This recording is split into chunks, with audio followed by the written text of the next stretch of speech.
Hai dan Assalamualaikum. Hari ini grup kami akan membentangkan tentang amalan rasuah dan bahayanya dalam institusi kerajaan.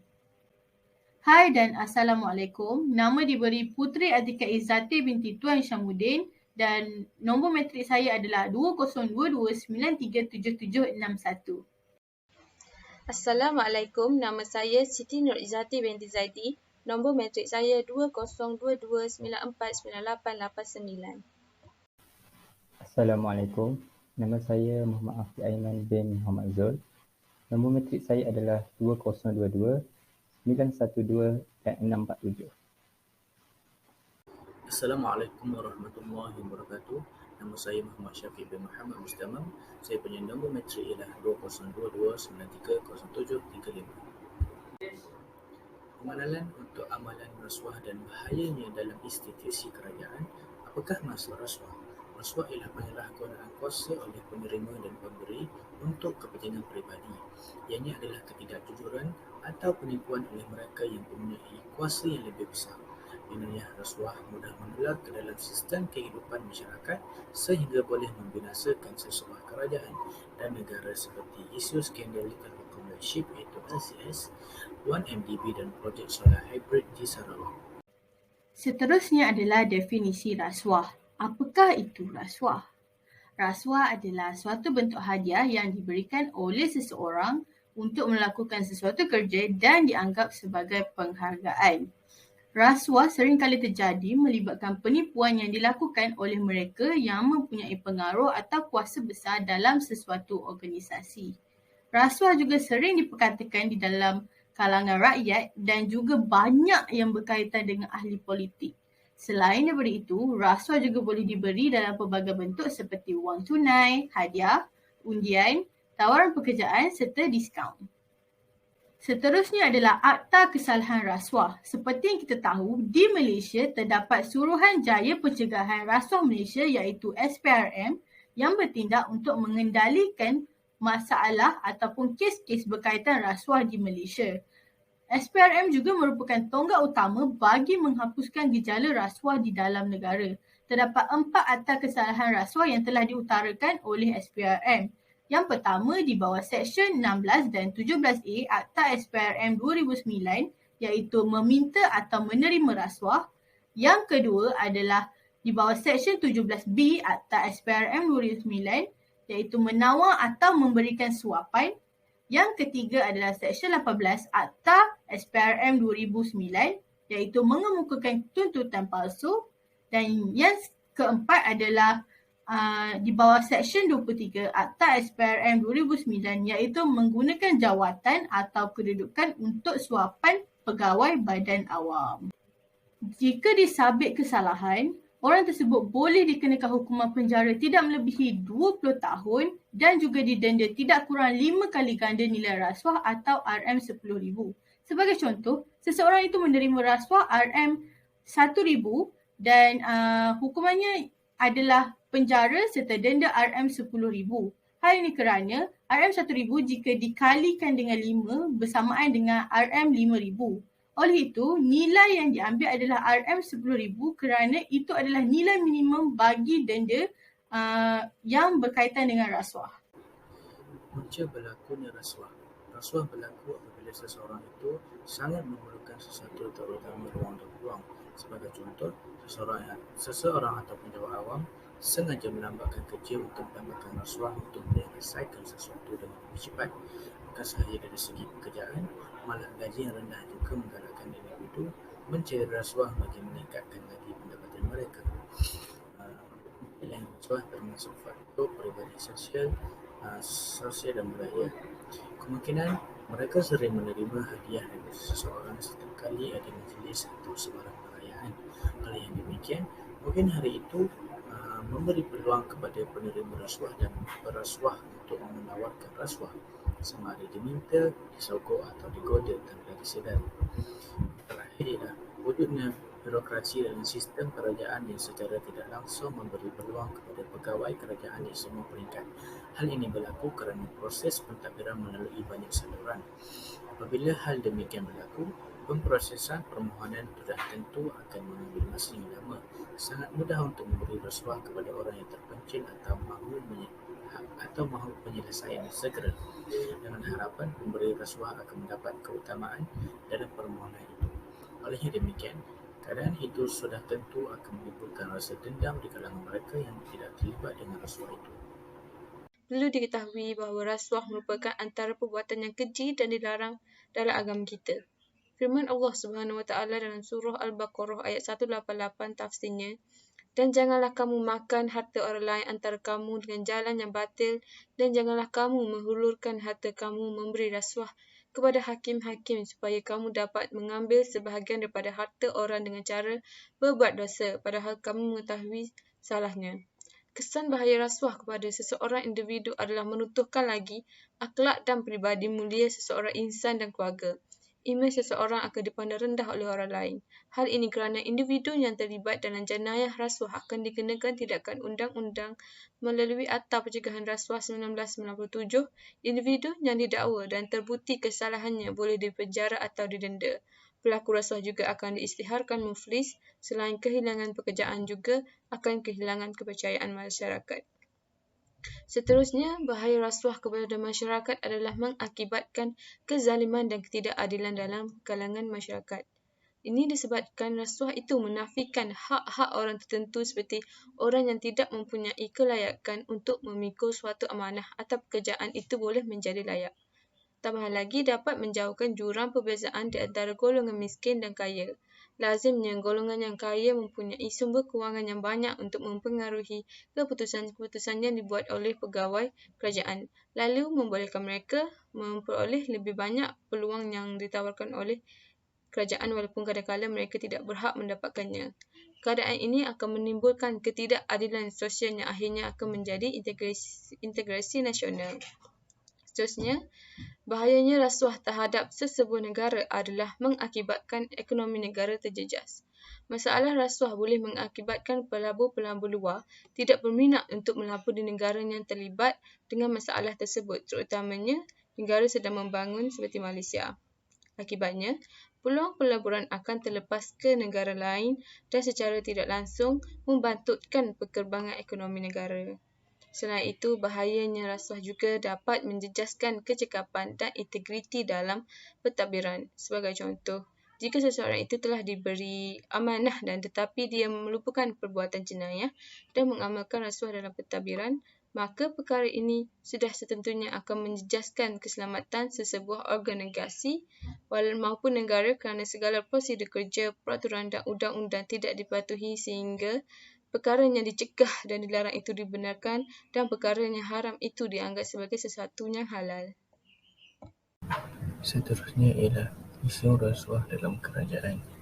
Antara isu-isu yang dibentangkan ialah antaranya LCS, 1MDB dan projek solar hybrid di Sarawak. Projek kapal tempur atau dikenali sebagai LCS. Projek ini adalah pembekalan kapal tempur pesisir untuk kegunaan Tentera Laut Diraja Malaysia iaitu TLDM.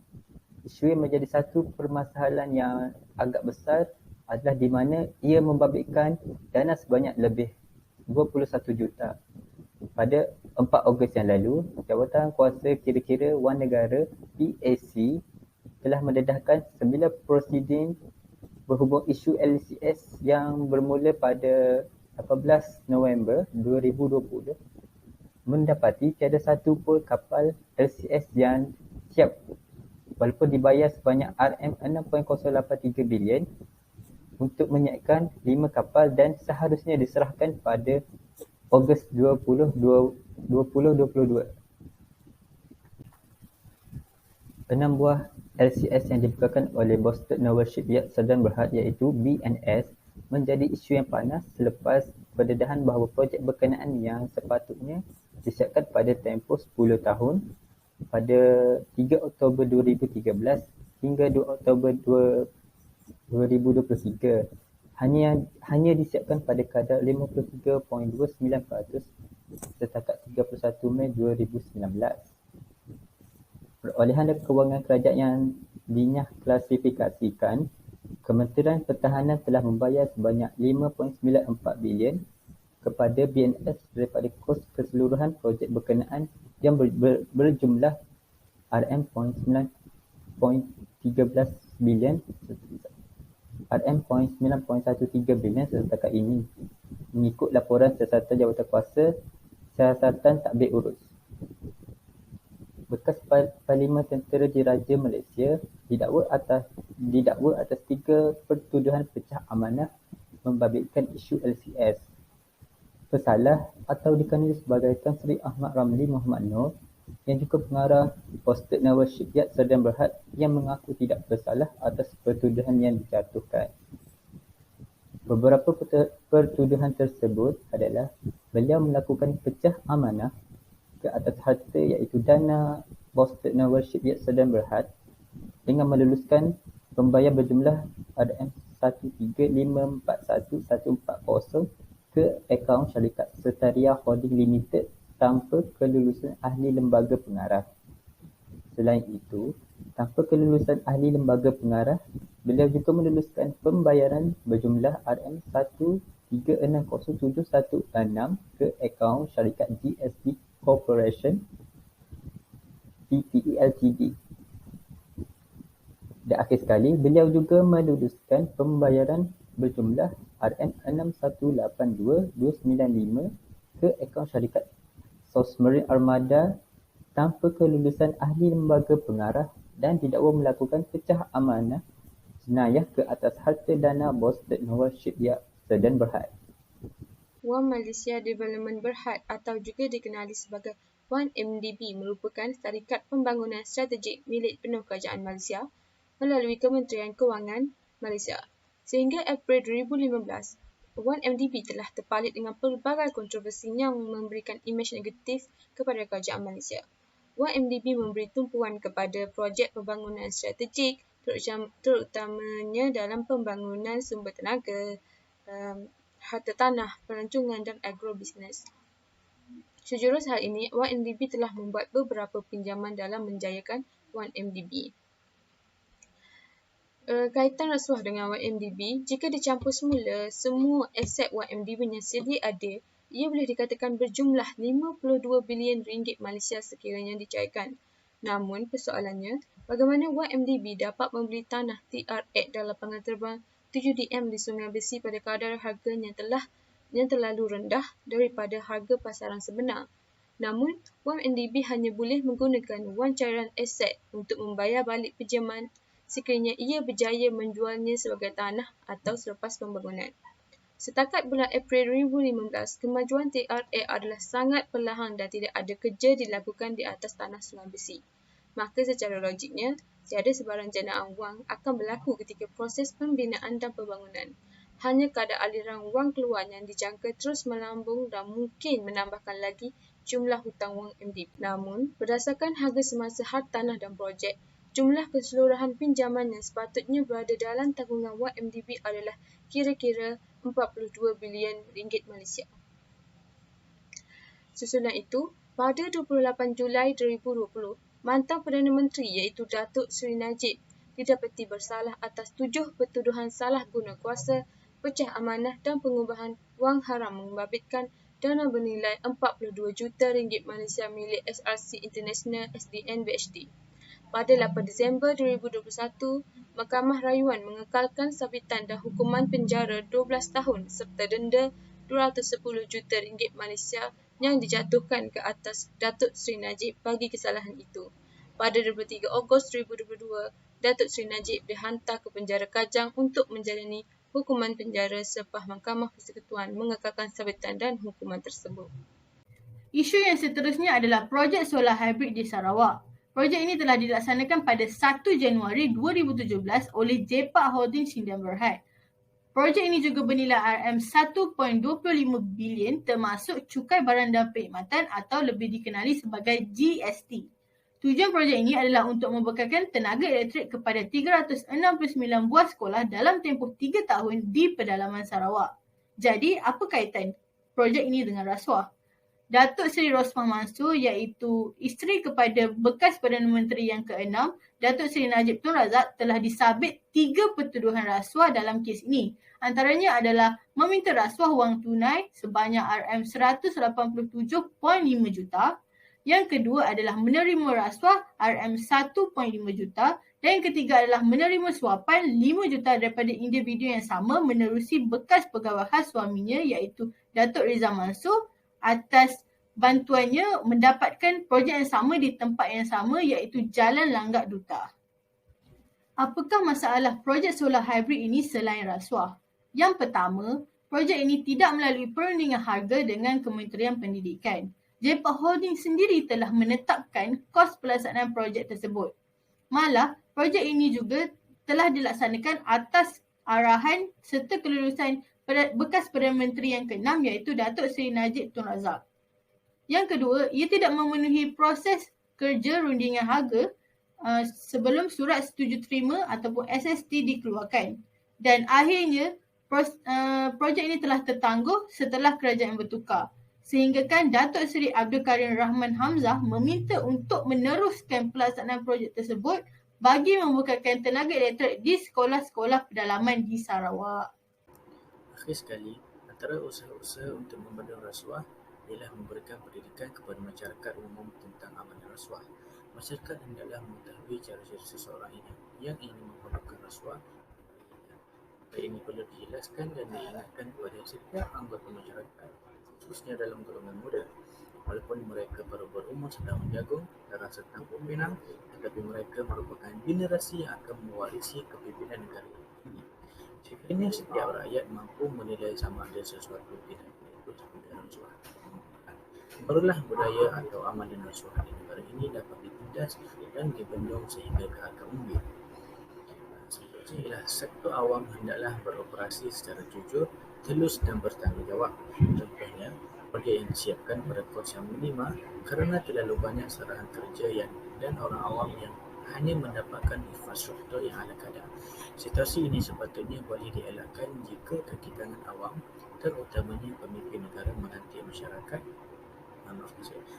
syarikat yang mempunyai merit serta rekod yang baik.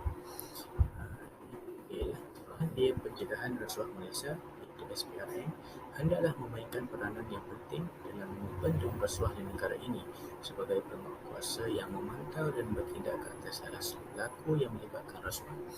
Akhir sekali, Badan Kehakiman Negara juga perlu memastikan perbicaraan yang melibatkan rasuah dilaksanakan dengan pantas dan adil supaya pelaku rasuah tidak bebas untuk memutabelikkan kenyataan dan mengubah salah laku mereka. Kesimpulannya, kita harus menjauhi rasuah daripada semua perkara kerana rasuah ini boleh menghancurkan perpaduan negara. Oleh itu, amalan rasuah harus dibanteras agar gejala buruk ini tidak berleluasa. Semua pihak perlu bekerjasama mengatasi masalah ini supaya masalah ini dapat dibendung. Sebagai negara yang berlandaskan agama Islam dan Melayu Islam diraja, semua masyarakat patut bersama-sama memikul tanggungjawab rasuah. Selain daripada itu, kita perlulah mengamalkan dan mengukuhkan nilai-nilai murni dalam kehidupan agar masalah rasuah ini dapat dibendung.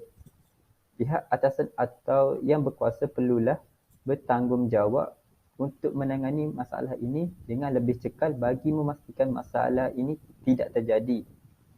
Setiap lapisan masyarakat, tidak kira bangsa atau agama, harus diberi peringatan setiap masa berkenaan masalah rasuah ini supaya lahirnya masyarakat yang prihatin dan sentiasa peka serta saling ingat mengingati antara satu sama lain. Supaya jenayah rasuah ini tidak dapat menular dalam kalangan rakyat di negara kita. Itu sahaja daripada kami. Sekian, terima kasih.